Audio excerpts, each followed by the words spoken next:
Okay, so just real quick before I'm going to get started here, I just ask everybody make sure you mute your mics. What happens when you don't mute them? It grabs the screen, and any noise, a cough, a tick of a fork will grab the screen away. Also, if you have any questions, save them for the Q&A or put them in the chat bar and we can ask them for you when we get closer to the end. So I'd like to welcome all the Paso wine enthusiasts tonight, our group, Paso Robles Wine Fanatics. Thank you. Happy New Year. Thank you for joining us. And before I introduce our special guest, I'd like to start with just a few announcements here. I just wanted to let you know, unfortunately, Jason will not be joining us tonight. He was called away tonight due to a last minute business meeting. So on a positive note, my longtime friend and Mad Men partner, Raj Karnik, will be stepping in as a co-host. So if I make any mistakes, feel free to blame Raj. Thanks, Mike. I would also like to take a moment here to extend our heartfelt best wishes to everyone who lives or lives have been turned upside down by the fire in Pacific Palisades and Altadena and the other areas. Some of those affected members people are members of this group. I know several that I've read lost their homes, so it's very sad. The destruction that was caused by this fire is unimaginable, and so we're praying for you all, and especially for those that have lost their lives. Let's see, this year. I also want to talk about the party coming up in April. The Meet Your Makers party is a members only, will be held at the Willow Creek Wine Company on April 26th. Our hosts, Natalie and Brian Brown. And we also have additional guest winemakers, Andy Nieha from Karn, Nancy Ulloa from Ulloa Cellars, McPrice Myers from McPrice Myers Wines, and Anthony Yount. He'll be showing or sharing his Royal Nunsuch Farms and Canero wines. But, Anthony is also produces the wines for 6 Mile Bridge, Denner, and Rise. All 6 winemakers, and I mean that because both Brian and Natalie are both winemakers,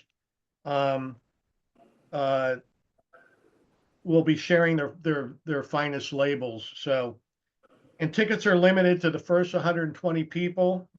There'll be gourmet food, live music, and of course the camaraderie is included. We hope you make plans to join us. And last, next month's guest on Meet Your Makers will be Sherman Thatcher from Thatcher Winery. So please join us for that episode. We look forward to meeting Sherman. Now, let me welcome our very special guest. Each January, I've tried to bring to the show an icon, a legend of the Paso Robles wine industry. Last year, we were blessed to have Gary Everly join us for the evening. If those of you who joined us, it was really a lot of fun. Mr. Tobin James is our guest today. All you have to do is mention the name, and automatically the response will be, "It's a party." Laughter. Yeah. If you haven't had the opportunity to visit Tobin James Cellars for a tasting, you were truly missing out. It's always bustling there, filled with vibrant atmosphere and people enjoying themselves. As you drive into town from I-5 to the east, Tobin James Cellars is the first winery you will encounter, and you simply cannot miss it. You might compare its location to Whiskey Pete's at State Line, the first place where you gamble and spend all your money. Welcome, Mr. Tobin James. We are thrilled to have you with us today. While I haven't had the chance to meet you in person yet, I have stood at the bar in your establishment 4 or 5 times over the years, and it's an honor to have you here. And thank you so much for joining us. Happy New Year. Thanks for having me. This is always fun, and it's awesome to spread the word of what we're doing up here in Paso and the great wines that we're making. The something interesting you just mentioned, the Willow Creek Winery is right across the street, right outside the door, right here. I mean, I could walk there in 5 minutes, so I might see you sooner than you think. You might. Well, the place I went to is off the 46 West. Yeah, you're off of Vineyard. That's off of Vineyard Drive. I can see dinner right outside my window, also. Oh, you're home. My home. Yeah. Sorry. No. So Tobin, that just means come on down to the party. Yeah, you know what? I could drive my golf cart over there. Everybody, police. Everybody. Every time I talk about where I live, everybody automatically thinks you live at the winery, which I wish I have lived there when back in the day, but. Yeah, I mean, there's a home right on the property. Did you used to live there? Well, I lived right above the tasting room. When I started the winery, my whole thing was, well, I mean, there was a room above the tasting room that now we have offices and all kinds of stuff up there. But in the day when I started the winery, it was just a big open floor. I don't know, a couple thousand square feet of just plywood, and I slept in a sleeping bag on the ground, and I would take showers with a garden hose because I was broke, and why rent a house in Paso when I could just sleep in a sleeping bag up and be right at work? So and you know what? Of course, that's the best times I ever had in my life, of course. I'm sure. Yeah. The chase. So let's talk a little bit about your journey. Learn a little bit more how you got to where you're at right now. So what did you do before you were involved with wine at all? This is hard to believe, but it's pretty much since I was a kid, and I'm talking not even a teenager. My family had a vineyard in Indiana, and yeah, this is crazy. I was born in California. I'm a Californian, but my dad grew up in New Jersey, and we're not Italian, but he thinks we are, or he thought we were, and they all made wine in 1930s, and so he had stuck with him, and after he was in World War II, and after the war he became a doctor, on the GI Bill and all that, and but he always never forgot about how the Italians were making wine in his neighborhood, and so we made wine in our basement. And I don't know, I was probably 5 or 6, and then my dad and my brothers planted a vineyard in it's a struggle in Indiana, and so I got I grew up planting vines, and I've done other things. I've gone to college, and I pumped gas in high school and done other things, but I've worked for wineries in Ohio even before I was 21, and so I had an interest in it. And people go now, everybody talks this passion about winemaking. For me, it wasn't a passion in the same sense as the word. It was more, I was amazed, and I had all this, I had all this respect for grapes and wine, how they turn into wine. I wouldn't call it, I guess it's amazement, or, I mean, it is amazing, but it wasn't a passion thing. It was more like, wow, look at this. People, we're taking grapes out of a vineyard, and we're working our magic on those grapes, and it goes from grape juice into wine. That's all it took for me, that little magic part right there. And so basically, I don't know if you want to hear the whole story how I got out here to California, but so we had the vineyard, right, and another brother started a wine store. So we have a vineyard and a wine store. I go, we need a winery, and I was working at my brother's wine store, and who walks through the door? Gary Eberly. Oh. And if I don't know, I'm not sure who knows, the winemakers here in Paso, but Gary is larger than life. He's both larger and life, so I met him, and I said, well, can I come out and work for you? He goes, we're not hiring. I said, I'll work for free. Just, I want to learn. he said, come on out. And so that was 1980. And you know, so I worked through like Crush to like January 1st, you know, where pretty much Crush is over, but we're done racking and things like that. And then they go, we want to hire you. We want you to work for us. You know, we'll pay you. I said, okay, I'll do that. You know, I was probably $3.50 an hour, but I didn't care. And the adventure started. And it's Wait, now was that the Estrella Estrella, Yeah, yeah. Estrella. That makes sense. Estrella. It's pronounced Estrella, but it looks like Estrella. But Well, yeah, I just don't want to make it more exotic than maybe. yeah, that's back. That was like there was only about 4 or 5 wineries at that time. Then they were the real old ones like York Mountain and Pizzeni and Rada, just the real old, you know, the Italian families.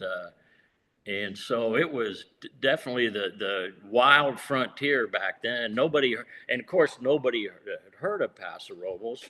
And looking back, you know, it was tough putting Paso on the map, but it's also worth it now with all these great winemakers in Paso that have come to our area and really have shown the world what we can do here. It was fun to watch. You know, we were here. I was here when, you know, Paso we were when it was being born. So it makes it really satisfying and rewarding to be here now and watch what's going on. All these wonderful people making wine here. So you meet Gary, you come work for him. So that was your first move into the wine industry. Maybe not a plan, right? But it turned into something. So what was the first wine that you had that really made a lasting impression on you?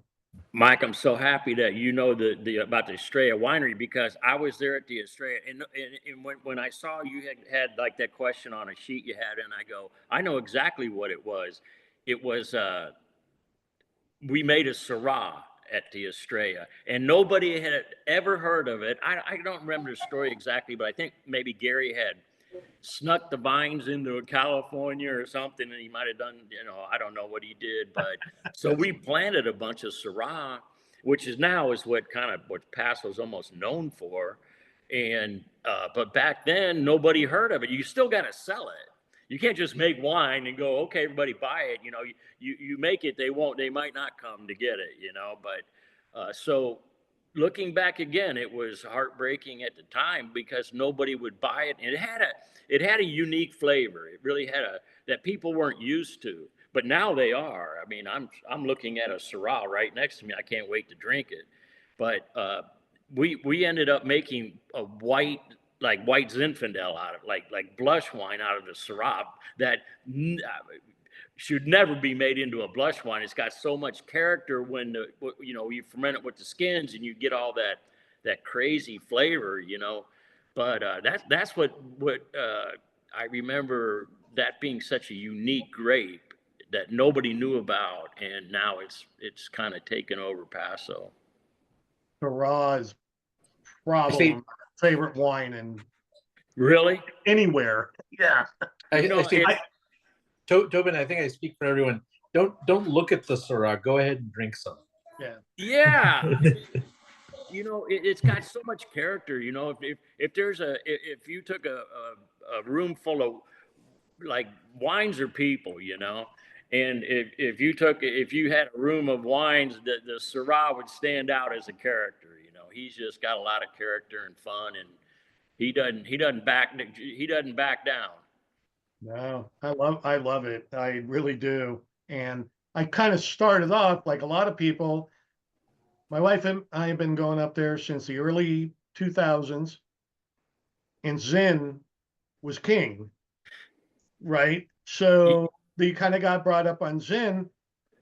I really love this Zin, but I'm just saying I've kind of moved to Syrah is really I love Cab too, but Syrah is really in the region in the Central Coast, really some good drinking. Yeah. Like on our label, you know, we've got the sun, and basically, Syrah is liquid sunshine. That's bottled sunshine. The sun put all that fruit in that grape that let us winemakers make it into wine. That's just packed full of sunshine, and that's what Passo's known for. So we already know you work for Gary. Do you have any other mentors in the industry? Did anybody else that really influenced you? I mean, we didn't have a lot of mentors when I started out here because there wasn't that many wineries. I don't know, there's what, 280 or something like that. But like I said, it was only 5 or 6. But, mentor could mean a lot of things like Neil Zoots and the Castoro, just to watch all my buddies. They're all the old guard now, but to watch what they did, and they were all my age too, but us as friends, and back then it was it's either we all make it or nobody's gonna make it. We all counted on each other. If that's the thing about our business that's really cool. It's not like you're a car maker and you're making a vehicle against another car maker. Us winemakers in Paso, we all stick together. We are, they're your best friends. They're people you can talk to. There's no competition. It's like, let's all do this together and support each other. And because we're basically farmers here, I mean, if you really think of look at winemaking, it's about farming. You're not going to make a wine any better than the grape you grow. So there's not vineyards and wineries are we're tied in together. So there's a lot of moving parts that way, and so you got to stick together really to make it function properly. Well, I think I can speak for the group. That is one of the very attractive things that bring people into Paso is the camaraderie. Definitely. Everybody talks kindly about it, and you hear the stories about everybody helping each other. It makes people feel like it is a very tight-knit wine community. Like I told you before we went on the show, I just don't think you find that in Santa Barbara County or Napa, Sonoma. It's not, and I'm sure it happens behind the scenes. I'm not saying that, but you guys are out front. You're in, there's not layers of management of other people working for you that keep you, layers and layers of surrogates. You guys are interacting with the consumer. That's quite attractive. I can't even imagine being in a business that the guy making the same product as you isn't like one of your best friends. To me, that would be a very foreign experience. Like a buddy will call me up and say, Toby, because during harvest, you guys, if a piece of your equipment goes down, you're screwed because the part you need is from Germany, or it's, and here's grapes coming in. Grapes don't wait. The grower's not going to go, hey, Toby, no problem. We'll leave our grapes on the vine for another 2 weeks while you get your part from, Germany or whatever. And so, that doesn't work that way. So a buddy might call up and I'll go, hey, you just stay right where you're at. I got an extra pump. I'll bring it down, man. I'll deliver it, just you hang in there. I'm coming, man. And that's the way we love it. It's everybody's like that here in Paso.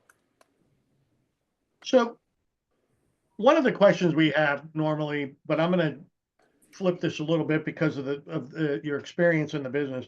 So the question is, what is the most challenging part of making wine and the business of wine? But I'm going to say, like, when you first got in, let's say in the 1980s and the 90s, and then where you're at today, what are the challenges? Can you make is there some contrast that you can? 100%. In the 80s, making wine is, I don't want to call it simple, but compared to selling it, it's simple. I mean, we would go down to Los Angeles and people, I'd go, my name's Tobin James. I have a winery in Paso Robles, and people look at me and go, is that East Texas or West Texas? And I'm like, no, that's El Paso, man. This is Paso Robles, California. And the people were like, we buy Napa, or God bless those guys, but we buy Napa. Basically, Napa and Sonoma, they just got a head start on Paso Robles, and now we've caught up, obviously. But back then, it was challenging. Nobody really wanted to, print out a wine menu in their restaurant and then put on this new Paso Robles wine region. Nobody wanted to take that chance. And then we started winning, competitions, and people would come up here and go back down to that restaurant and go, man, these wines in Paso are great. It took a while, it took, I don't know, 10 years or more, maybe 15 to really get it up and running. And now we're in a position now that we're just north of LA. We're kind of, we're LA's Napa instead of, San Francisco's. So that way, the other challenges, like I say, farm, the grape has to be good, you guys. So the biggest challenge is always the vineyard. You've got rain, or you've got lots of things that can affect the grapevines, or the grapes on the grape, frost or heat, or all, you never know what's coming at you. And the winemakers deal with what they're given when they get it into the winery. And we have a philosophy at Tobin James, no matter how it turns out, that's the way we wanted it. So you always have that little safety thing there. No, I'm only kidding. That's a joke. But it's challenges in the vineyard a lot because there's a lot of unknowns. But that's farming, and that's why our business is exciting. Because if I was going to make this wine glass, I push a button and it just makes them. The machine makes them, but you never know what's going to happen, what kind of weather you're going to have, or what kind of season, or there's a lot of variables. And so that's the challenge. Once we get them into the grapes into the winery, they're safe, but it's about bringing in the best grape you can, and everybody's getting so good at it here in Paso. We don't make bad wines here in Paso. Every one of them's good. They're all fantastic. When it comes to the challenging part, the normal answer, and once again, I go back, we have a lot of small production. Sometimes maybe they have 3, 4, 5, maybe less than 10 vintages in, and marketing is their biggest challenge. They know how to make it, but they don't know how to sell it. And so marketing, you know what, listen, here's the deal, is like Paso, when I moved here, there was 4 or 5 wineries, and then you have a grocery store, right, with the wine section. Well, now there's 280 wineries, but the wine section didn't get any bigger, so you've got a lot of competition now. Everybody wants to be a winemaker. I want to be an astronaut, but they won't let me do it. But selling wine is there's like millions of wineries in the world, millions. There's more wineries in like Russia than United States. There's people don't realize there's small wineries all over the world. Mostly Europe and that area, but South America and. Well, you cracked the code though, right? Yeah, I think so. You had at one time, and I don't know if you still do. I shouldn't say one time. You probably still do. Had one of the biggest wine clubs in the world, if not the biggest. Is that not true? They haven't done a government survey on who's got the biggest wine club, but I think we do. Yeah. And I like that you point that out. That's not coincidence. It's not the biggest in the world. It might be. I don't like to sound like we're the biggest anything, I but think it's certainly the biggest in the United States. I've never heard of one bigger. Yeah. But you know, it's not a coincidence. It's not that big because people don't like it. You know, they would just cancel their member. We like to send wine straight to people's doors. You know, I mean, I think it's that thing where people feel like, you know, they know the winery. We want to be that way. We like people go, Toby, how do you do it, man? I go, you know, other wineries might, new guys starting out, they go, how do you do it? I go, just make good wine and be nice to people, and you're gonna do just fine, you know. And I think wine is a personal thing, and so we try to, at Tobin James, we stay connected with our fans. We've got people that come in all the time. I'll be 67 this month. People come in to taste room all the time and go, Toby, you poured me wine 30 years ago right here, 25 years ago right here. And I go, man, we were kids back then, you know. And it's so, you know, there's only one kind of business, repeat. And so repeat business. And so we try to stay, you know, connected with our wine club, and we're very generous with what we do that way. We want you to, we don't want you to buy it off a shelf. We want you to, you know, call us at the winery. You don't have to go look for it. We'll send it to you, send you the wine, and it keeps that. You can talk to the girls in the office, or the people down in the tasting room that are all fantastic, and see, you know, talk to them and see what's going on. We're definitely not, you know, corporate, or we're a family winery, you know, and I like that. I would never change it.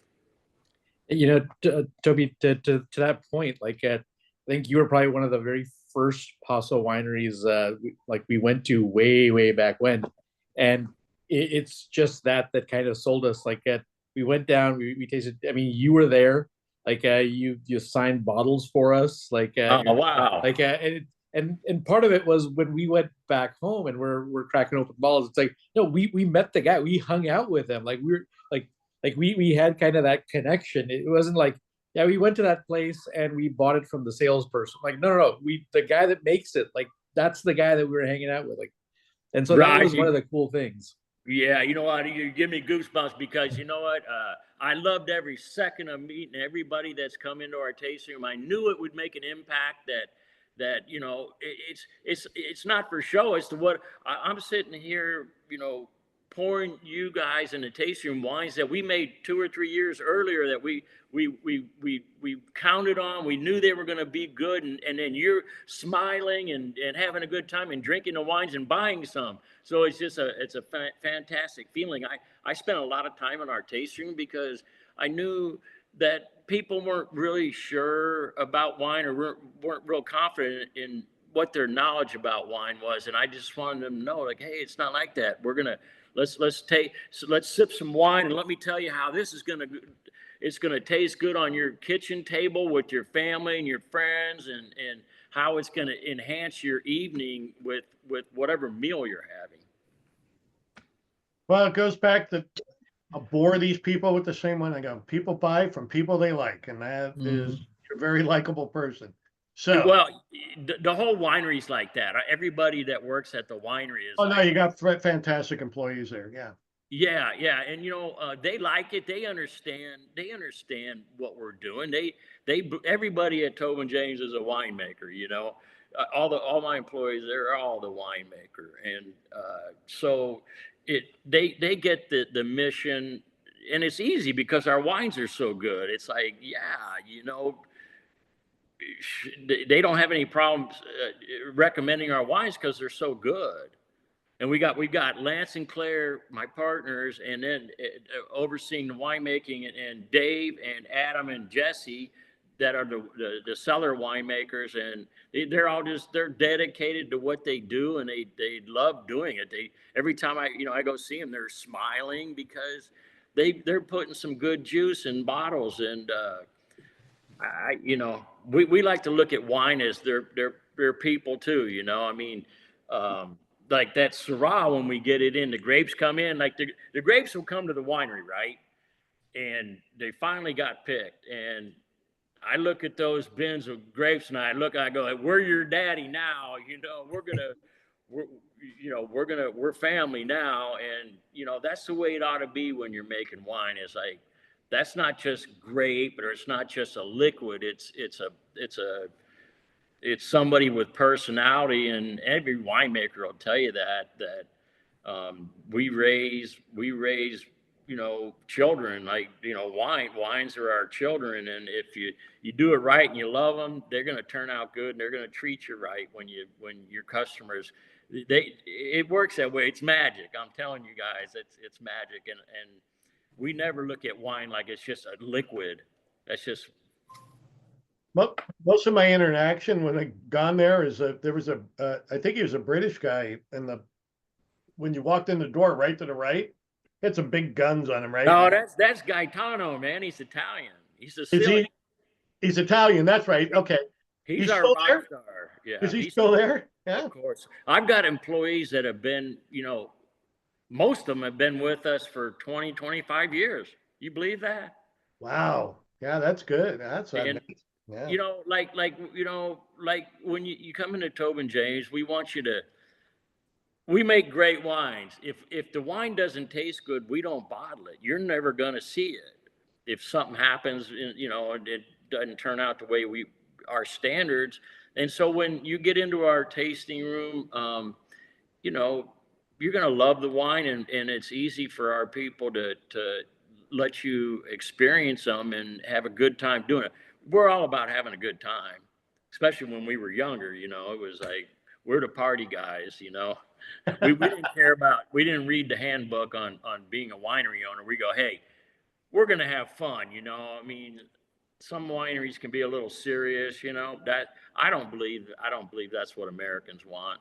I think they want to have something they can have with their family and friends, and not go overboard on, like you taste the wine like you're in a library, and, you have to be quiet. And I go, no, that's not us. You're still the party guys. Yeah, the pre-pandemic, there was a lot of places you could go belly up to the bar. You're one of the few that's left that you could just, Gary also, Everly can do the same thing. You can walk in, it's pre-pandemic Paso, but it transitioned in the experience. And I'm not putting that down. I do enjoy that too. I like the experience, and I like the guiding through and taking my time, and I like to sit when I'm drinking, so there's a place for both, but yours is still like what I think of as old Paso. Man, I remember going to some places that were basically shacks, Yeah, I think, that whole thing kind of started where they sit you at a couch, and I guess I'm old school, but no, I want to stand at the bar and look at the guy in the face, and be able to talk to him and talk to the people next to me that I don't know. I want to, that's kind of the way I am, but I want to go, hey man, you got a guy from Bakersfield right there going, oh, you guys, how long you been coming in here? It's a little more of an energy thing. I like that. And I think, I don't think that's over. I think it's going to come back where people want to have a little bit more fun and not have this reservations and I'll be your wine guide or wine guide. They sit you down and give you a menu like you're in a restaurant. God bless everybody, but that's not the way you make a great point, because it was great. You go to the bar, you're standing there with people you completely, total 100%. That's us. And then the first thing we'd ask them, like, well, where are you going? Where have you been today? Where are you going? Right. Well, this? And I remember following people, or having people follow me to the next stop. Yeah. And that was kind of fun. It was really fun. Yeah, you ask them, hey, where'd you guys go to dinner last night? We just got here. And you go, oh, you got to go to this. I've seen that all my life in our tasting room, and I love every second of it. And people, you wouldn't believe how many people they meet each other in our tasting room, and 20 years later they go out on vacations together. Because you know why? Because people that like wine are good people that enjoy a good glass of wine with food and friends and family. They're just good people, you know. So what if you ask me why I'm blessed, it's because of what kind of customers we have. Nobody comes into our tasting room like grumpy, like, oh, I gotta taste wine. You know, they're all like, yeah, you know. So God bless wine. No, the only guy that's grousing is the designated driver. Yeah. So this is a good time to transition since we're talking about the tasting room. Let me go share some of the photos about the genesis of the site. Let me see if I can do this because I'm, slow. You know, when you guys were, you know, I wanted pictures because I want everybody to know that we aren't some like .com guys that sold, you know, had billions of dollars. We started a winery. Our winery was started with nothing basically. There's the where the winery is, and that white building is the yellow house now that's out in front. Really? Wow. What year is that, Toby? I guess it's 93. Yeah, 93. And now we got that all, that's got a 3-bedroom, like, you know, 3-suite guest house. Let me move on. You're obviously starting the winery foundation. Yeah, that's the cellar right below the tasting room. This is bringing back some memories now. So you have a below, you're below ground.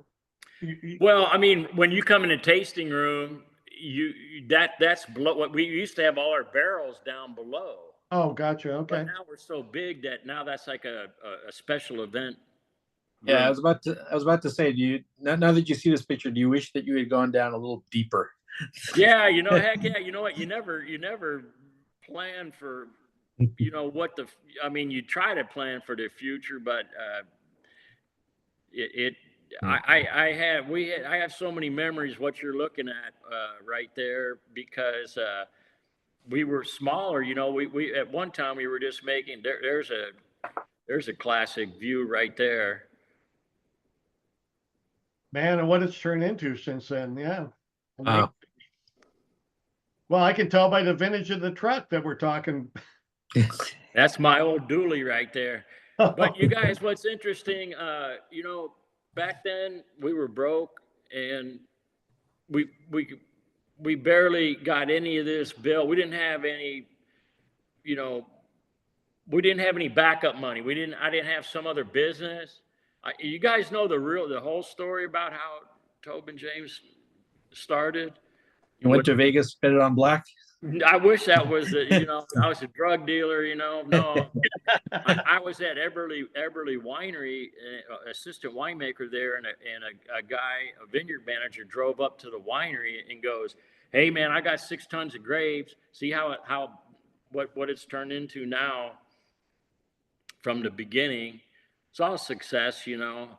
But I was at Eberly, and a guy drove up that I knew was a vineyard manager at the Estrella vineyard, and he goes, "I got 6 tons of grapes." This other vineyard refused, and Gary Eberly said, "We don't make Zinfandel." And so he goes, we're not going to buy them. I go, well, he goes, "We'll give them to you. You just take them out, get them out of my truck." And Gary said, no. And I said, "Well, Gary, can I make some wine out of it?" He goes, "Go ahead," because it doesn't cost anything. You know, a little bit of electricity can crush the grapes, and then you add some yeast and it makes itself. And and Tobin James was born. That was my first vintage. Wow. And the guy driving the truck, the vineyard manager, I'm married to his daughter now. and what a great story. It worked out both ways. There's a whole bunch of story, you guys, that we don't have. We got an hour or whatever. It's all so great, the way things worked out. And so this is the existing facility. yeah, that's our I think that there's some winemaking buddies right there. Larry Gomez in the middle, he's a Villa Vega winery. Then the guy on the right, Rick Turner, he planted that Estrella vineyard. And that's me on the left. I guess we're all looking at it. I think we're at a 49ers game. Oh, tailgating. Got it. Tailgating. There's the winery. When I started it, I had like 3 tanks. I had 3 tanks. Now we have, I don't know, 80 big ones. These are 3 little tanks. I think I had 4 little tanks. That's a tank right there for making. Yeah, I had there, just to the left. There's some tank. There's probably 3 or 4 tanks right there, but they're only like 2,000 gallons. Oh, that 2,000 gallons is like an experimental tank for us now. And then you see the cases back there. So the cellar floor and the warehouse were one building. We're all in, you know, the same building, but that's not how it is now. We've got a whole warehouse for the case goods. And that what I'm doing right there is filtering. I'm filtering the wine. That was one of our best pieces of equipment right there, DE filter. And you know, there's my first customer. I love that. Yeah. Me and him are still good buddies. So do you know him? Yeah, Doug Drawbaum. He's still a member, and yeah, of course. He goes on all our cruises. And that's 1994. Yeah. 30 years. Yeah. Isn't that something? It was so much fun. And then we got fancy. We started having, we go, hey, listen, we're doing pretty good. You know, let's have a fancy dinner, you know, or I think that's New Year's right there. We had like a New Year's party, you know, we go, let's put on some tuxedos. Who's the gentleman in the middle? I recognize that's Doc Irwin, Dr. Will Irwin. He, hell of a guy. He passed away, but he went to the University of Fresno to learn winemaking, and they go, well, why don't you call this Tobin James guy, go over there and see if he'll take you on as an apprentice. And I took one look and I said, you're on, man, come on over. And he didn't want to get paid. He's a successful doctor. He just wanted to have fun, and we had fun. And then Lance Silver, my partner's on the right side with the goatee. He's the man. He's the man, you guys, at the winery. I seem to get all the credit, but he's the one that keeps it all together and keeps it pumping and keeping the ball rolling. Are you both hands-on the winemaking? Well, you know, we have winemakers that do the physical part of it. Now, you know, that wine, you know, people think little fairies go out and make wine, but it's not the case. You know, there's barrels are heavy and forklifts and trucks and, you know, tractors and stuff like that. So, I mean, I love making wine, but then you know, it's not easy humping hoses. I loved every second. I don't even, you know, I'm one of those guys that I don't even know what it means for a day of work, because how could you when you bring in an agricultural product and you ferment it, it turns into wine, and then, you know, you age it and you babysit it, and then people are putting it in their glasses and having it with food and just enjoying their lives. I mean, it's so rewarding that it never was work for me. And the way wine changes, you know, it ages, and, you know, like I say, like the glass, I said, you push a button and the machine makes it, but wine changes every day. It can be a little bitch, you know, when it's younger, like a little 2-year-old, and then it blossoms into the swan. And it's so cool to watch all of that. That's us at the like one of the first wine festivals. The gentleman in the back, in the rear, who? I can't remember. You guys, I'm really bad with dates, but this is, you know, 25, 30 years ago. That's Lance in the middle and me on the left. You bought a shirt. So yeah, we had some. That's a great photo, I got to tell you. It's really good. Yeah, I saw you guys saw what my hat, my you know, what I like to do. Where was that taken? That was probably Fiji. Got it. I'm a diver. Yeah. You guys, let me. I mean, this is not a remarkable photo or anything, but let me tell you what's exciting about it. When let's say you made the wine, you fermented it, you you clean it up, it's behaving, you're getting along well. The two of you, it's like that, you guys, where, you know, you can have you know, not a bad relationship, but you can have a relationship with your wine where he's not behaving or I'm not behaving or whatever, you know, but then all of a sudden it gets in the barrel and the wine starts to settle down and it's starting to breathe and it's starting to be somebody. And that's when it's in barrels. And that's when I just love tasting wine as it progresses in the barrel and it ages, it becomes somebody. And I mean, you know, that's why when people say about aging wines, you know, you should age wines, but don't overage them. But I'm used to drinking wine out of barrels and buckets and hoses, and, you know, because you're always sampling it as it grows up, you know, and you watch it as it grows up and you go, this is going to be somebody someday. And that's part of the fun of barrel tasting. When you guys come up, we're going to go barrel tasting. It's one of my favorite things in the world to do. And I like to bring people. Raj, I don't know if I took you back there, but I used to, you know, back in the day, I could take people back there and we could taste right out of barrels. And I know people would go back to wherever they come from. Hey, I tasted wine out of a barrel with this crazy guy, Tobin James, you know, and I think they never forget that. And it was that was actually the very first time I tasted out of a barrel. I love it, man. That fills my heart up. It is a special experience when you're getting into wine and you're educating yourself and you're elevating your game a little bit, trying to learn more. Yeah, it's a big deal. Yeah, you know, you gotta. I obviously it wouldn't be in barrels if it was ready to drink, but I'm showing people that, listen, it doesn't taste, you know, it's raw and it's young, but you can use your crystal ball and go, this is gonna be a brilliant wine someday. So I got to explain this picture. That's not representative. The parking lot's usually full. Well, it looks like the sun's setting, so we're probably closed. Right. I think I pulled that off your website. Then they got nice seating area. Our pizza oven. Right. There we go. Tasting room. You know, you guys, our tasting room's kind of a saloon, and that's kind of the way Paso was, but I knew that it wasn't like, you know, the saloon thing is more for people that back in the day, a lot of people were intimidated by wine.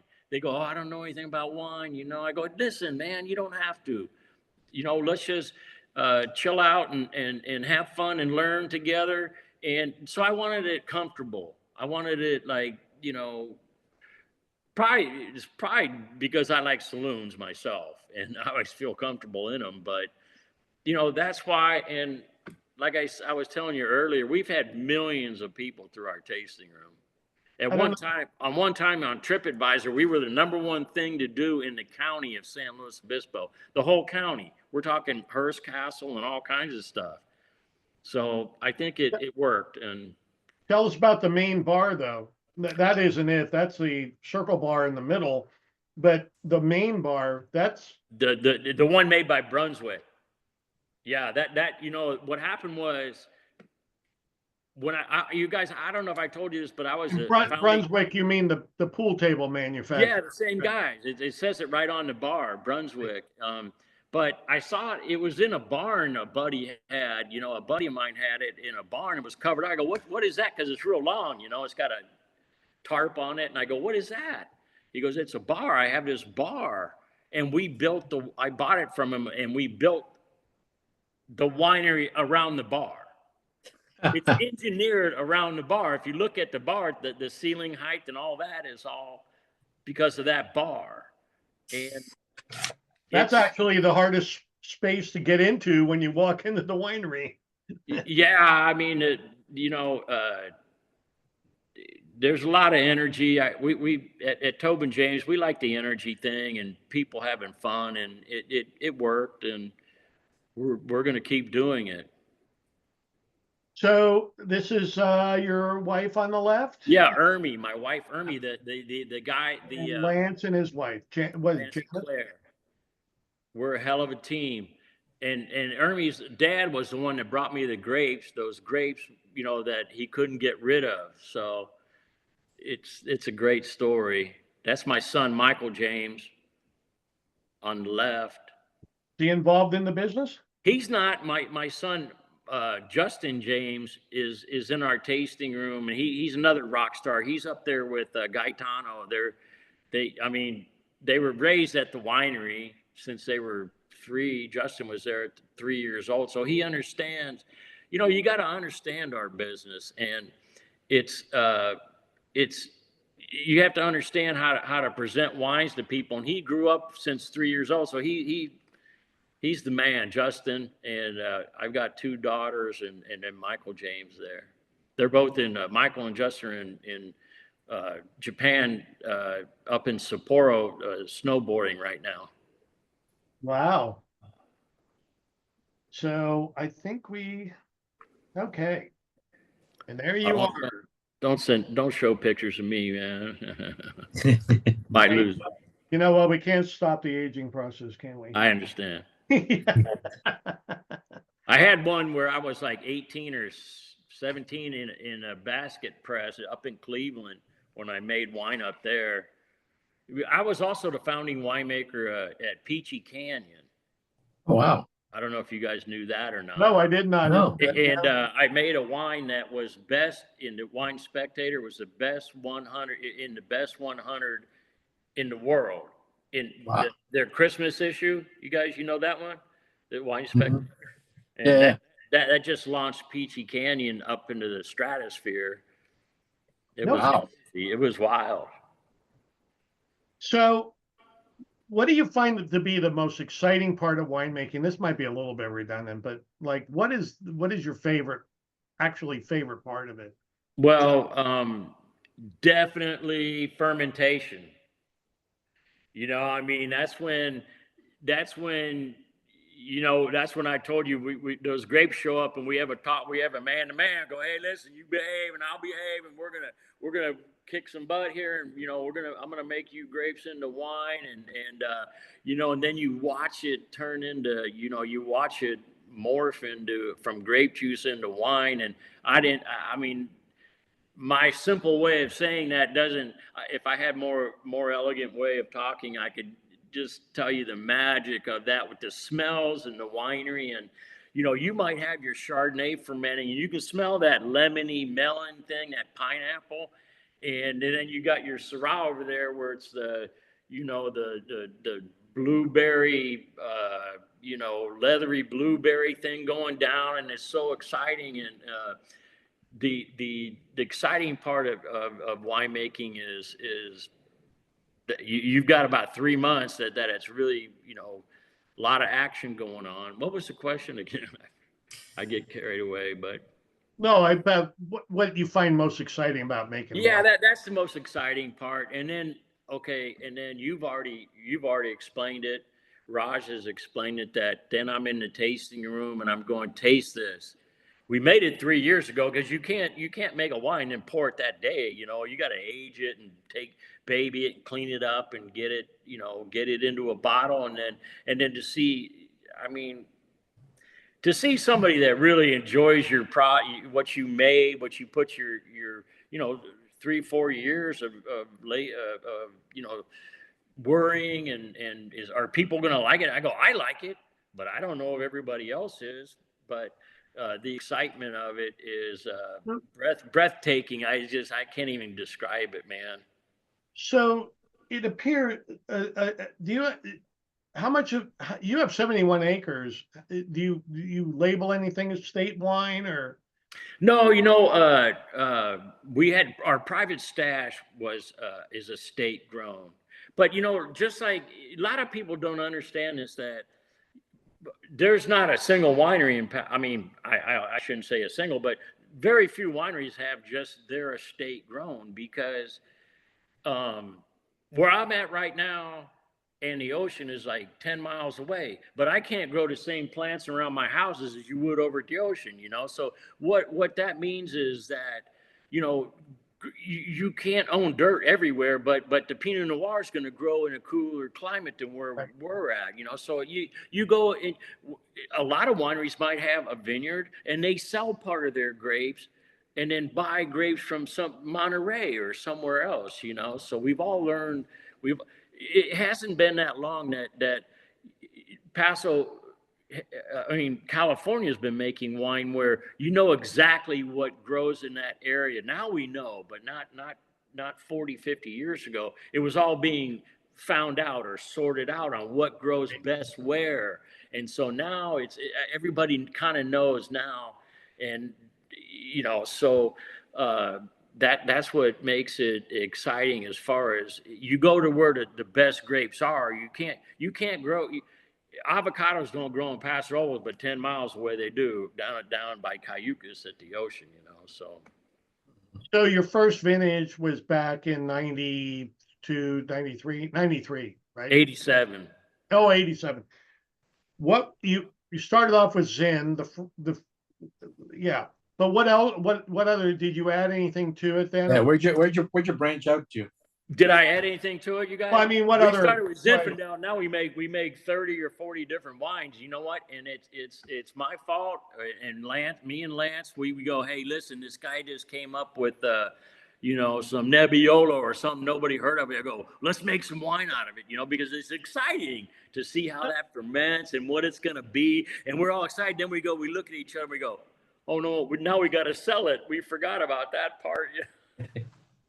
But that's the energy we have, and that's the excitement we have about and the respect we have for grapes. That we're going to make this into a wine and see what happens, and that's why our wine club is important, because we can put those wines into our wine club and share them with people that never had all these different grape varietals. But you wouldn't want to make 1 million cases of them. But in our wine club, we can put them in there, and Tanat and all these other different grape varietals that are really good. But not everybody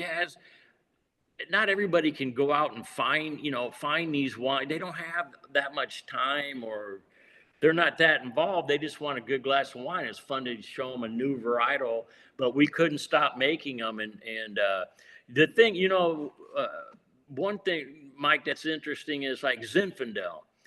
It's such a great grape because it can be a lot of different things. Usually Cabernet is kind of consistent the way it tastes, but Zinfandel, you can get one that's, a bright raspberry cherry. And then we've got our Ducey's in that's got this beautiful blueberry raisin flavor. And they're just so different, but it's the same grape varietal. So that's why we hang our hat on Zinfandel, because we can have so much fun with it. And it can be so many different things. If we pick it at a certain grape sugar level, but if we add, more sugar to it, it changes into something else. But it's still Zinfandel, but it's like people, man. It's a human being standard, but they can all be different. The fruit really hits you when you first take a sip. I mean, really, fruit forward for sure. So basically we understand that you source your fruit. You see opportunities to take some fruit and experiment it. I won't call it experiment.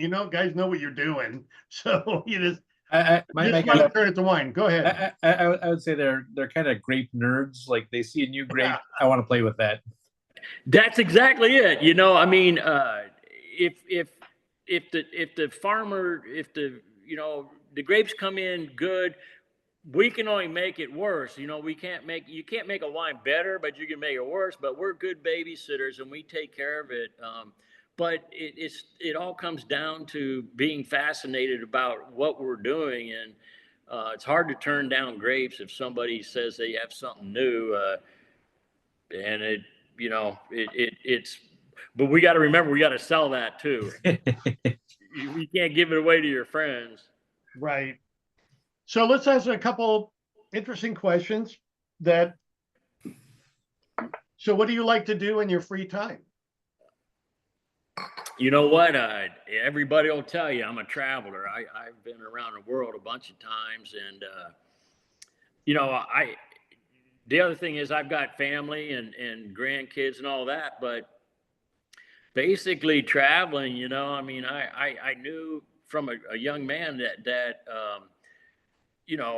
I didn't want to work and be 65 and then, start traveling, when you try to get in that canoe down on the Amazon, you can't do it. So I realized early on that, Welcome to my world now. yeah, I realized early on that, I like people and everybody, our winery likes people. So we like to interact but I'm a diver also but again, all that stuff's getting harder to do, but still, but I'll tell you the biggest hobby I have or the biggest thrill I get is my friends in Paso Robles, the other winemakers here that we interact with. And, it's never a dull moment when somebody says, "Hey, come on over, man. We got some steaks on the grill, and we're gonna drink some wine." How would I ever not be fascinated by another winemaker, what he's doing? It's always fascinating. They're always doing something a little more different than you, and you're gonna learn something. We go over these other winemakers' properties, and it's what I like doing on a day off. I'll go wine tasting, because I get to see what they're doing, because you don't have a crystal ball where you're watching what they do constantly. You go over, you go, wow, you guys are doing that, fermenting in that kind of setting. And it's always fascinating. We're probably more fascinated than customers are. We ask this question of every guest. So who are some of your favorite winemakers and wineries? It's not, yeah, you know what? I don't want to put you on the spot, but it just. Well, listen, it's simple. But like I say, my guys are all the old guard. There's so many more wineries now that I don't know all the younger guys, and God, they're all doing great. But one thing I teach everybody is there's never a best, and especially in wine. There's not. This is better than that. This wine's better than that wine. You know what? I've been to countries where I've taken my wine and in Romania or, the Czech Republic or whatever, and they taste my wine, they're like, ugh. And then I taste their wine, and I'm going, it's kind of about what you're used to. It's obvious. The foods in the world are the same way. You might go, well, that doesn't taste good, but they love it. So everybody it's what's familiar to you. And that's what's exciting is trying, different things. And I believe your 30-year-old palate, your 40-year-old palate, your 50-year-old palate, your 60-year-old palate, it evolves. And what you liked 20 years ago, maybe you've moved away from a little bit, and it's like food. Isn't that part of the fun of it? Yeah, it's really your palate gets older, and you get older, and you go, you know what, I thought I was a Cab fan, but now I'm a Syrah fan. Or people change all the time. They go, you know what? I switch from this to that, and it's all movement. It's all part of the excitement of experimenting and I'd call it an adventure. You know how many grape varietals there are in the world? I'm not sure, but there's a lot, and there's a lot we never heard of, and so there's always an adventure as far as trying something new. And I think it's very exciting, because you know why? It's a flavor. It's not an object. It's not a car or something. It's a flavor, and a flavor is different to everybody. But you guys, the most important thing about wine, food. I can you imagine having dinner tonight and drink water with your steak or your fish? That's frightening. Is that I mean, if you have a glass of wine and just drank a glass of wine, and then you had a plate of food, and you just had the plate of food, they taste so much different when you blend them. It's like in your kitchen, you don't just use salt, right? You use salt, you use pepper, you use garlic, you use all these things, and that's what wine does when you drink it with food. It makes it complex and interesting. And I mean, you guys are everybody listening to this already knows this, or they wouldn't be listening to this because they know how wine enhances your life as far as a hard day work and then a good glass of wine with some food you made in your house. I mean, that's a good night. That's never a bad night. So Tobin, what's your favorite non-wine beverage? You mean besides beer? Besides Chateau Budweiser?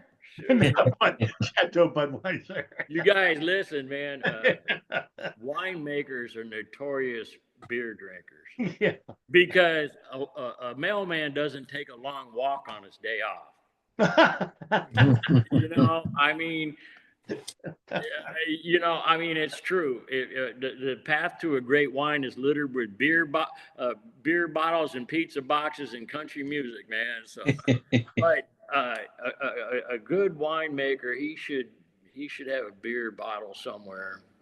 Because it's, you jump off a tractor, you want a glass of wine or a cold beer, it keeps you centered, I think, keeps your taste buds centered. So I'm going to challenge you here before we talk about the winery and your club and all that we usually ask everybody. I want you to give us one or two anecdotes about your career that maybe the people that are on here right now are going to watch on our YouTube page are going to be fascinated by. Do you have anything that comes off the top of your head? Well, I mean, what I like about the way our winery rolls is that, a lot of people said we'd never make it. These guys party too much, but when what they didn't get was, what they didn't understand was, we're passionate about making wine, but we're going to have fun doing it. And they thought, we were kind of the rowdy guys. I'm 66, man. But I mean, in the day it was wild. But I mean, I liked it. They just said we'd never make it. They'd buy us dime on a dollar. And I said, well, we're going to try. And of course, now, what my job in life is now? Pissing off other wineries, how's that guy do that? It's like now they can't afford you. I think it's more connecting with the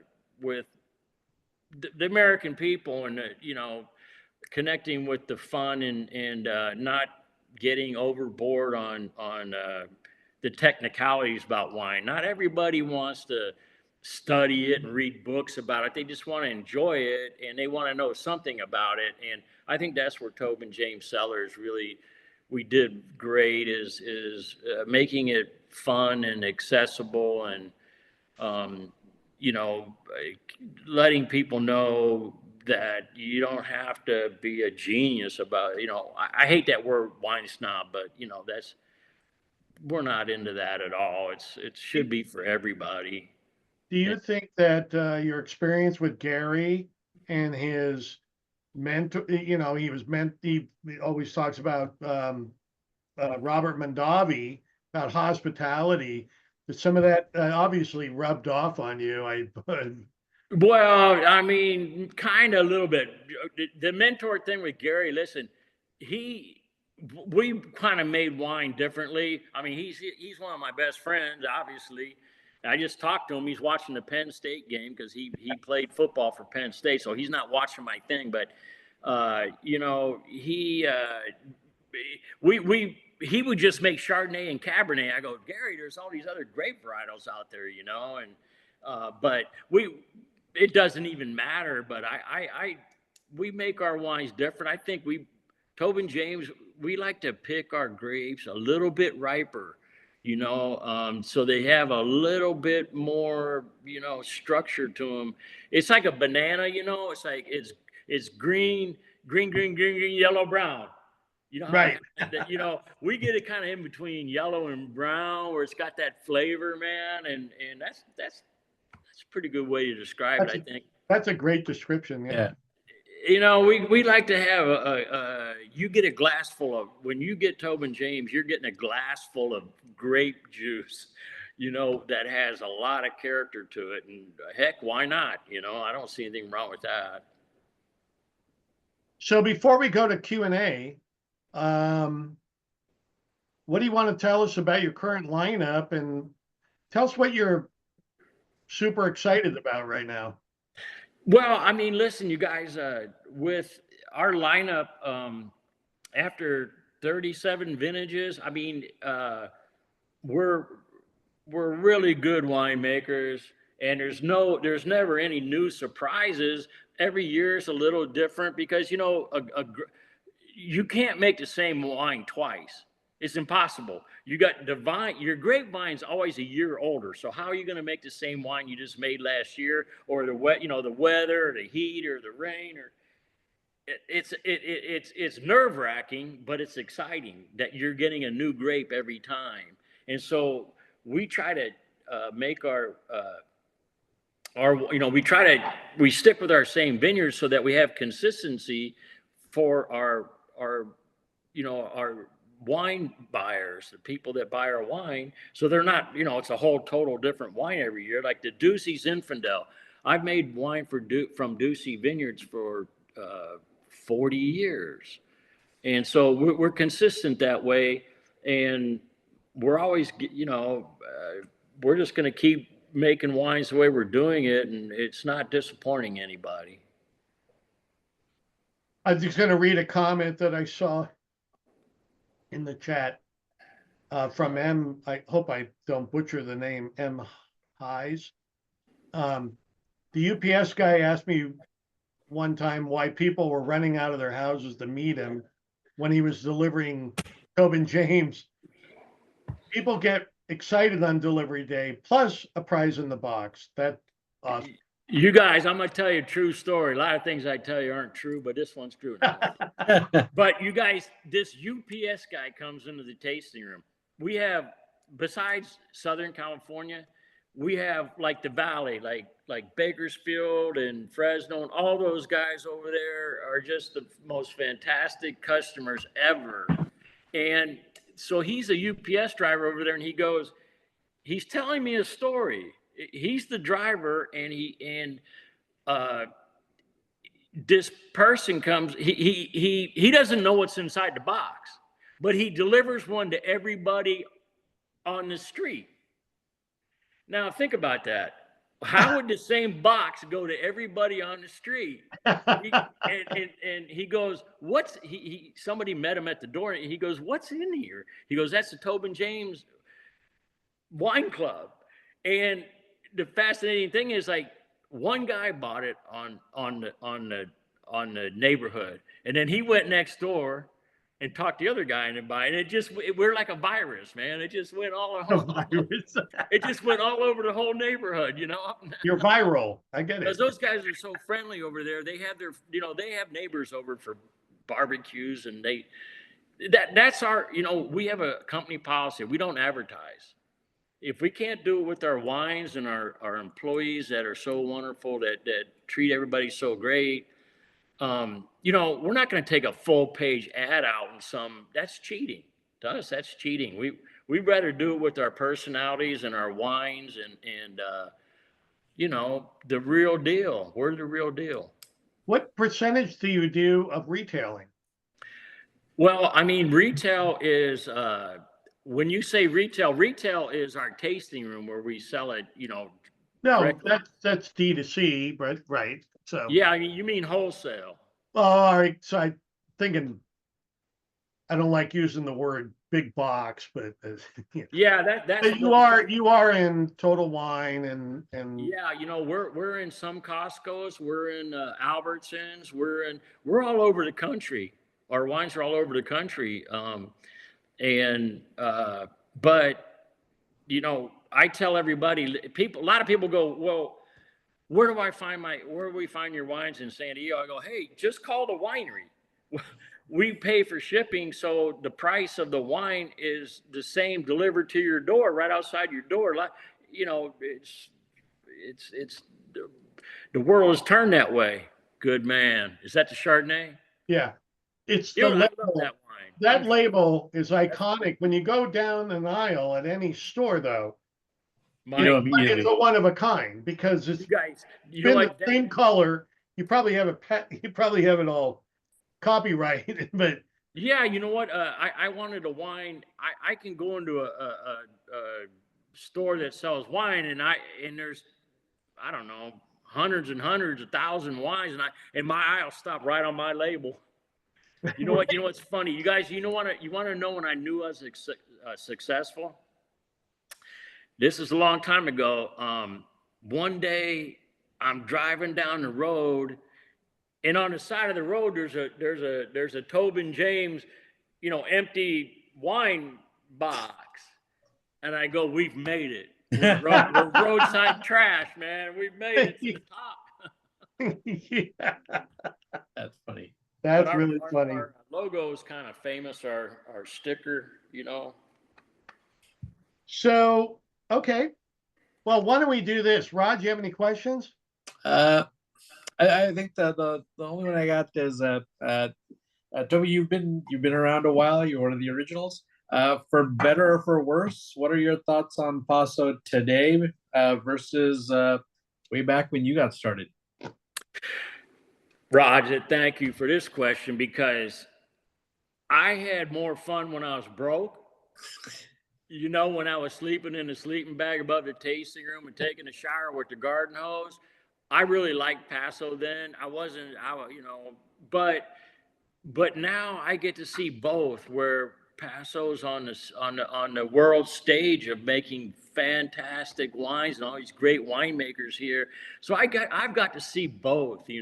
I'm just a country guy, and so I liked it when Paso wasn't really discovered, but we had to make it be discovered, and that was exciting. A lot of people said no, I don't know, no Paso Robles, but I got to see it all. I'm really lucky that way. Nice. Well, I mean, if you want, I want to make wine out of my garage. I got the sleeping bag and a garden hose for you. I'm there, man. That gets me excited thinking about to make a bottle of wine is a pretty amazing thing. It's like I say, I think I'm not sure all winemakers have that same feeling, that it's just, it could be just liquid to some guys, but for us at Tobin James, we look at it like it's a family member when we make wine. It's so why not? It's trusting you to make wine. The grapes are trusting you to make them into somebody, and that's what we do. And we don't want to let the grapes down or the vineyard guy down. And so off of that semi-serious question, so I have made wine all of twice, like nothing fancy, but okay, I went through the whole process, and I will be the first one to tell you that, you know what, it's probably not that great. However, because I made it and I went through the process, when I drank it, it was the greatest thing I drank. And I drank every one of those bottles. I made every one of my friends drink it with me, and they placated me and they drank with me, but it was not good wine. Like, so Right. when you were starting out, when you were making wine, like even now, like, what is that kind of like, you know what, I'm making it, I know what, like, it's good to me versus the objective, is it good? Like, Hey, Raj, you know what it's like? It's like when you show a picture of your kid to somebody, isn't that a beautiful child? And you're like, I mean, it's the same with winemaking. Every winemaker loves his own wine. You gotta have, your wits about you and go, listen, man, you gotta sell this. You gotta make sure. At Tobin James, we make wine that you're gonna like, not that I'm gonna like. I make wine that I think you're gonna like, and so yeah, definitely. You gotta keep your head above boards as far as what's reality, because let's say you got a lot of money invested in this wine. Well, of course you like it, but that doesn't mean your customer's gonna like it. So, but I know what you're saying. But listen, you know what? I tell anybody out there that wants to make a little home brew, do it, but you got to do it right. You can't. Okay, let's just say there's 7 steps to making, let's say, homemade wine. If you do 6, it's going to suck. you got to do all 7. You know, it's only 7. But Right. if you do 6, people, the biggest, always make, if you're going to make homemade wine, make 3 barrels at least 3 barrels. People go, what's that? So much wine. You know how much wine you can give away to your friends? It can be gone in a week. But listen, why would I tell people to make their own wine when I want them to buy mine? Because I think it's fantastic hobby, but you got to do it right. It doesn't take much equipment, but like I say, there's 7 steps. You got to do all 7. You can't do 6. It's like shooting a rocket off to, the moon. You better do all the steps necessary or it's going to explode. Right. Yeah, once I can get over the crush and the pump overs and all that, then I can figure that out. Now I can do it myself. Yeah, just anybody call me, and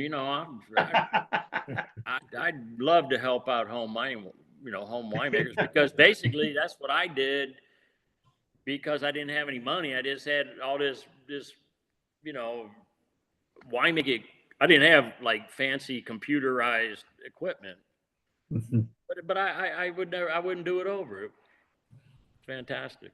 So I'm going to open up to the group. You can unmute if you have a question, or throw your hand up so we can allow you to talk with, not allow you, but if you want to talk to Toby. Yeah, you guys, David Weil, go ahead.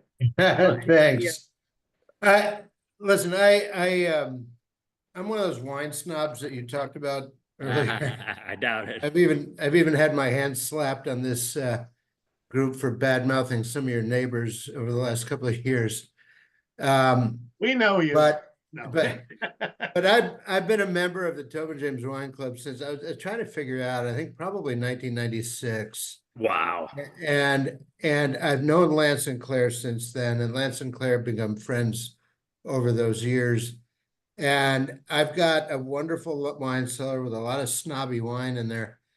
And I've talked to, my snobby wine friends, and I mentioned Tobin James, and they're like, I never heard of him. And I said, well, here, try this. And they'll try it and be absolutely blown away. And there's a reason that I've been following you guys for as long as I have, and it's because you make good wine. And also, I'm sorry, anybody that goes to your tasting room who does not come out with a stack of wine and a big smile is, I don't know, on the wrong planet. You cannot go to the Tobin James tasting room and have a bad time. It's impossible. So anyway, I just wanted to. This is how they walk out, David, like this. What? Like this. They walk out like that. Yeah. You know what? With a case in their arm. You said it all. They come in, and I don't know what they learn, if they come in to learn something, whatever. But if they leave smiling, our job's done. What's better than a good time and smiling? I mean, well, and you have that philosophy all through your staff. I mean, everybody. I've become good friends with Ben Lunt over the years. Oh. I mean, he's my hero. I thought he was actually going to be on this. He's not. I mean, your whole staff has picked up on your vibe, and they know how to treat people. One of the words you used earlier was generosity, and when you go to the Tobin James tasting room, you just feel that, and everybody there makes you feel welcome. And so I just wanted to raise a glass of 2018 Big Shot. right on, man. Thank you. Everything you said is so accurate, and that makes me proud because So I'm really glad that Mike was able to wrangle you into this event tonight. So thanks to Mike and to you, Toby. Thanks. Thank you. Anybody else have a comment or a question? Or dirty limerick. Tuscany? Hi, I'm Tracy Tuscany. I've been with Wine Club for probably 23 years. I discovered you, Toby, by accident. I was taking my daughter up to UC Santa Cruz for college, and we stopped at your winery on the way up there. So that was my first introduction to Tobin James, and I loved it. And I've been a wine club member ever since. Been to multiple parties, drinking a Doocy right now, Zin. Loved it. But my question is, I've always wanted to go on one of your cruises. Can you tell me a little bit about your cruises that you guys do? Yeah, definitely. Like I told you, traveling is, a big part of the winery, and it's what I love to do. And I was thinking about this because I knew maybe this question might come up, but I think we've done probably 40, 50 cruises. Can you believe that? 50? Really, really? Yeah, and you guys, here's the thing. These are not small ships. Right. They might 330 people, but listen to this. The first time we did it, so many people signed up. We booked the boat twice. So let's say we start in we're in Tahiti, like some of our first one, Tahiti. We 330 people. Everybody on the ship is a James Gang member. And we cruise for a whole week. They all get off, and 350 more people get on. So, what winery in the world does that? A lot of times they have like 20 rooms on a ship, and there's other people. But the whole ship, we've never done one that wasn't 100% Tobin James club members. It's fascinating, and we do it twice. Wow. We're doing Europe again this year. I think it's sold out, but you might call the winery to find out. But we've done them all over the world, and we always do them twice. It's always everybody gets off and we load the boat back up. I don't know any winery that does that. But listen, it's we have a lot of to tell you more about the trips. We have a lot of events. We have lunches, and we have all because we have the whole ship, like the Paul Gauguin down in Tahiti. We have the whole ship, so they reserve this whole island, and everywhere we go in the world on our cruises, we just did the Panama Canal just last summer. So everything we do is magnified by the ship being very, focused on our group and making it really special. I recommend them. They're a blast. I mean, and it's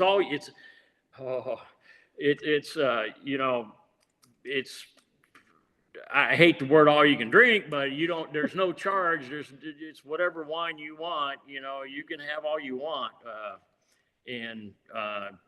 What I've learned from those cruises is I'm not the toughest guy in the crowd. I'm not the biggest partier in the crowd. I learned that. There's little old ladies that can party my ass off. Hey, whenever I hear the James Gang, I know that's your last name, but it makes me go right to Joe Walsh, the trio. You fan? You know what? Actually, it's not his last name. I'm pretty sure it's not the Jesse James Gang.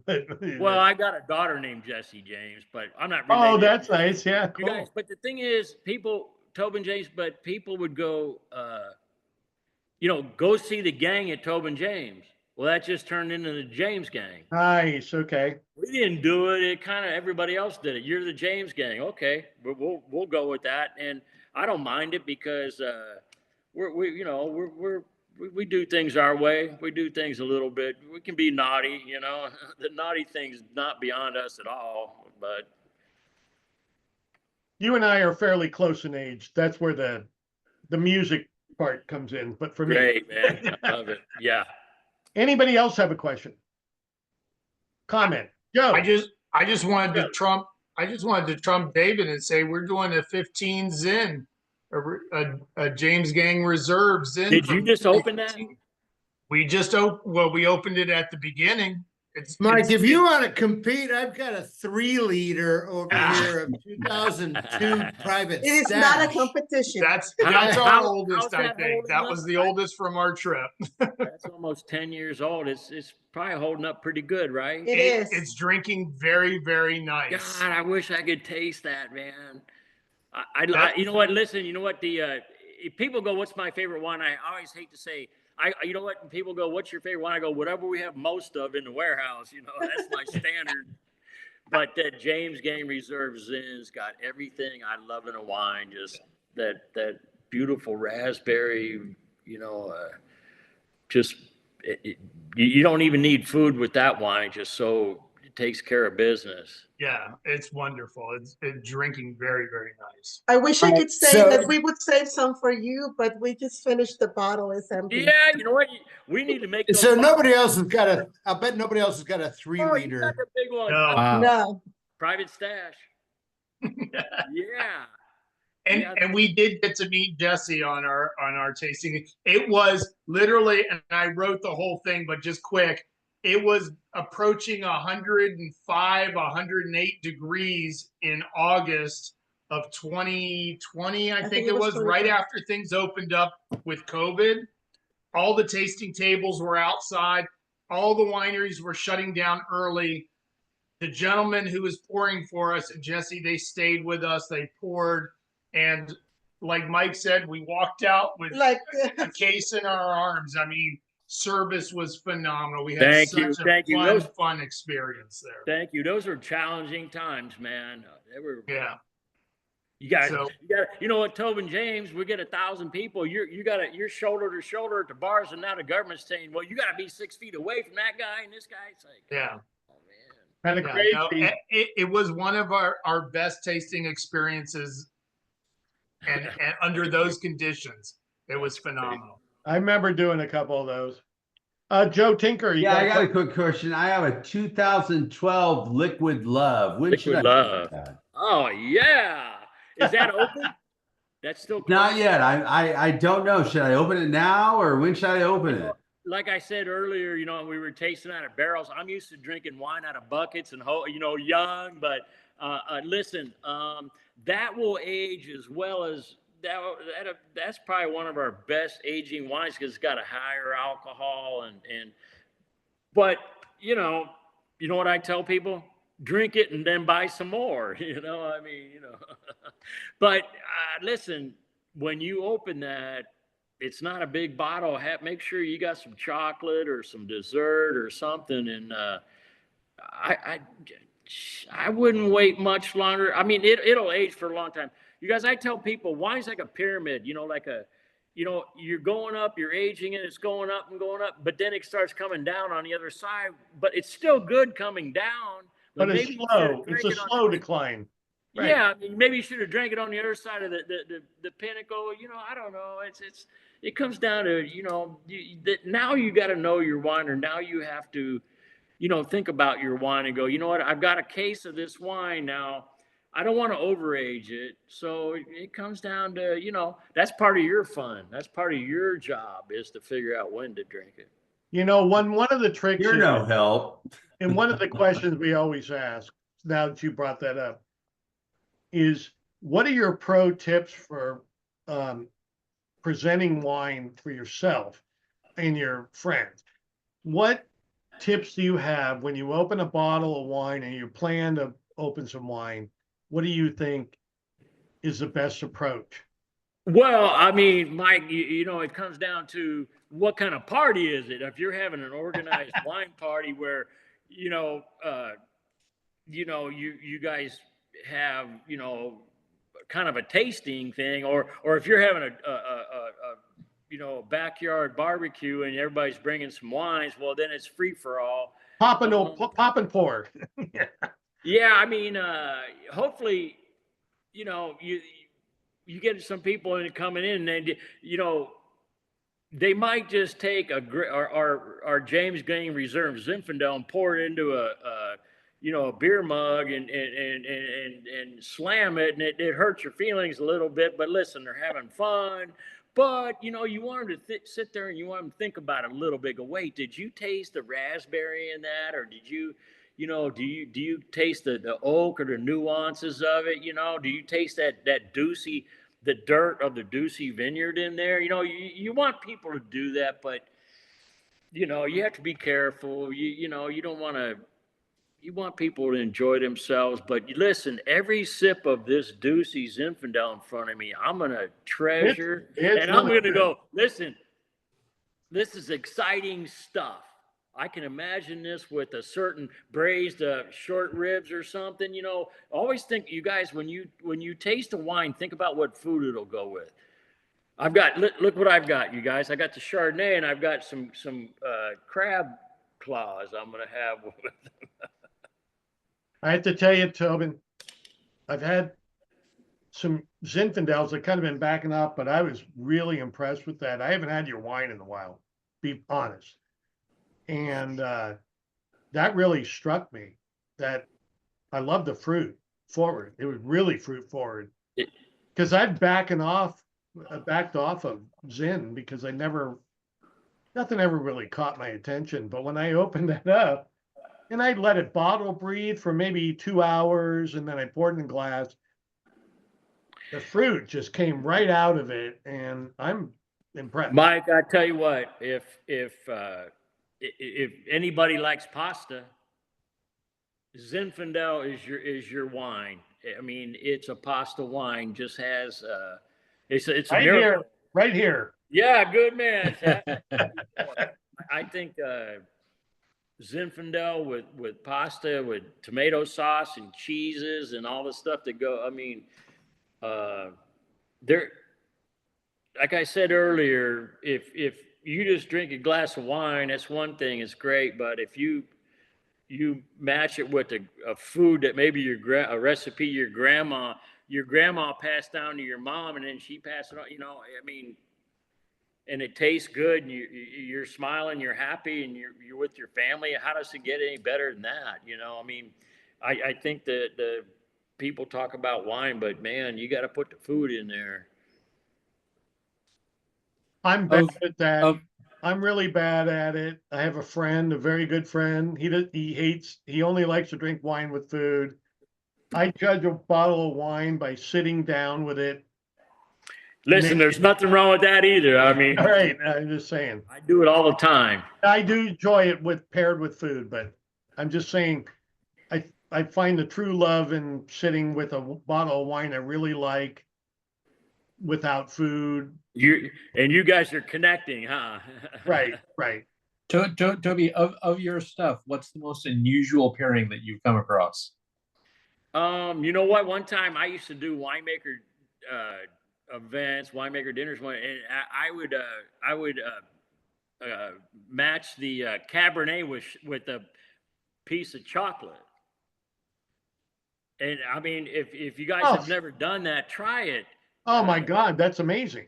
Yeah, it's amazing. You know, you go, what, who ever, you know, it's so, but listen, here's the other thing. Listen, if the food's made well and the wine's made well, they're going to go together. So you can't drink Chardonnay with steak, wrong. You can't drink a Pinot Noir with some salmon, wrong. You can. People, you don't let, you know, some wine writers or whatever, they'll box you into this corner, or you can only drink this wine with that. You know, if they're both well made, it doesn't matter. You know, I mean, definitely I like Chardonnay with some fish, but if I had a good Pinot Noir, I'm not gonna split hairs on it. You know, I'm gonna enjoy both of them. Yeah. Let's not get all boxed into a corner. You know, you guys, you got to have leeway with wine and food. No, there's no boxes. Yeah. So You guys know. I'm not talking to rookies. Anybody else have any questions or comments? I was just gonna say Pinot Noir is my favorite white wine. Sorry. Anybody else have any comments, praises? 30 Question. limericks. I don't see anything. Let me see if I have. Good job putting I have a Good question. job putting this together, Mike. I have a question. Somebody was asking about Blue Moon. Distinguish Blue Moon from the rest of the labels. Yeah. Blue Moon is, once in a blue moon. If the wine, the grapes and the wine don't, we already know which vineyards they're going to come off of with low yields and really exciting fruit. I mean, half-ton acre thing, like really small production and lots of personality. Otherwise, we don't put the Blue Moon label on. We already know, we pretty much know what labels they are. And so that's our highest tier, Right. like our Blue Moon Syrah, John Wayne. I like to say our wines are like people, and the Blue Moon's John Wayne, man. He's just a tough, rough dude, and the reserve, the Fat Boy Zinfandel is Clint Eastwood, sassy gunslinger, kind of a. I don't know. To me, it makes sense what I'm saying, but I get it. I You get it. guys I've been to the back bar there and tasted that before. Really good. Really good. yeah, you guys, before you close out, I mean, I just want to say our winery is devastated. I mean, it makes me ill thinking about the fires down in Southern California and our prayers, the whole wineries, everybody that works at the winery knows people down, because Right. they met them through the winery, for years. And so it's, God, I don't even know how to, I can't even, just makes me want to, it just makes me sick thinking about it. And these people need our prayers. All we can do is, I wish I could send like a tank of wine down there. They probably need some wine. send them our best wishes. Yeah. I've lived here forever. This is one of the worst things I've ever seen.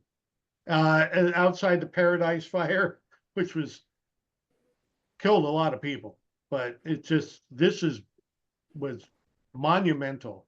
Yeah. If anybody knows, wine club member, I got 2 apartments on my ranch here where I live. If somebody needs something, we do whatever we can to help. I don't know, spread the word, but anyhow, I don't want to leave, on a bad note, but I just wanted to make sure everybody understood. We Nothing bad about it. We feel their pain. It is in just what happened, and I think it affected a lot of people that were signed up to come on here. They were affected by I have no doubt. Yeah, because they see the names and they know where they are, and I know that members lost their home. I've read the thread, and I've seen people that lost their homes. It's just life changing. It's incredible, but I can't even imagine, and it's very sad. It's just the beginning for them of a very long road, a very hard road. It's like they're being born new. Yeah. Yeah. And all I can say is that I haven't gone through that, but I've been in evacuation zones, and all I have to say is, for all of us who aren't, this is our wake-up call to say, what is your evacuation plan? Is your family prepared? Do you know what you're going to do? I told my wife the same thing. Yeah. We've been through, I think we've had 3 evacuations here. Actually, when they were a lot looser, we had the fire burn within about 200 yards of our home. Close, about maybe 4.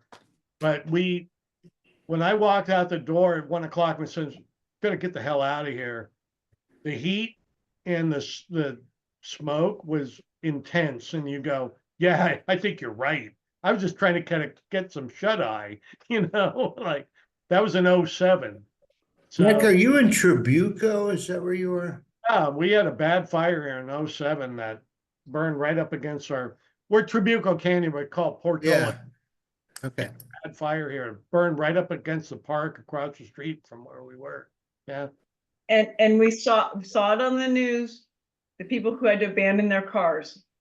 And I saw this, and this is what I learned from the campfire in Paradise. Your car doesn't fucking matter, right? I don't care how much stuff you packed in your car. It's about you and your neighbors getting out, right? Leave your car.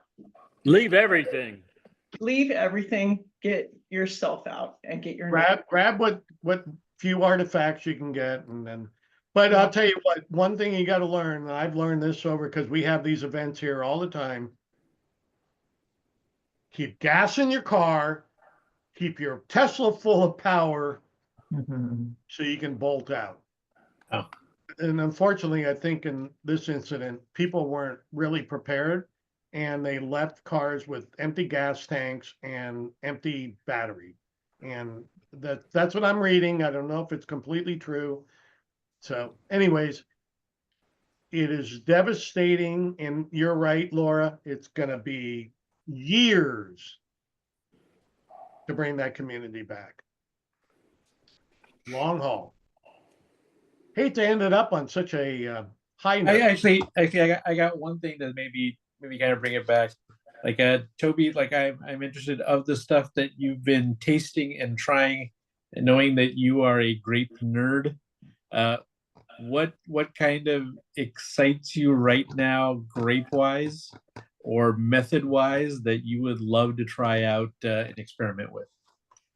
Raj, you got the best observations. I stay kind of old school, where a lot of winemakers have to, come up with something new to make them stand out and all that. But we've retreated back into the old way of making wine. Well, I mean, it doesn't change that much, but we've gone, back to the simpler way of making wine, the way, using yeast and things that were, that have been tried and true for, 1,000 years. And the grape varietals we use are the ones that grow the best in our area. And just doing the what our area and what it gives us as far as fruit and climate, just always refine that, or just keep it where it's at, basically. I mean, I don't think sometimes you can mess wine up. You over oak it, or you experiment too much and you ferment it in concrete. I'm not into all that. I'm a stainless steel guy, but that's my cat. I'm just gonna keep doing. We're just gonna keep doing what we do, and keep a good bottle of wine on your dinner table, man. We're never gonna let you down. Cheers to that. Cheers to that.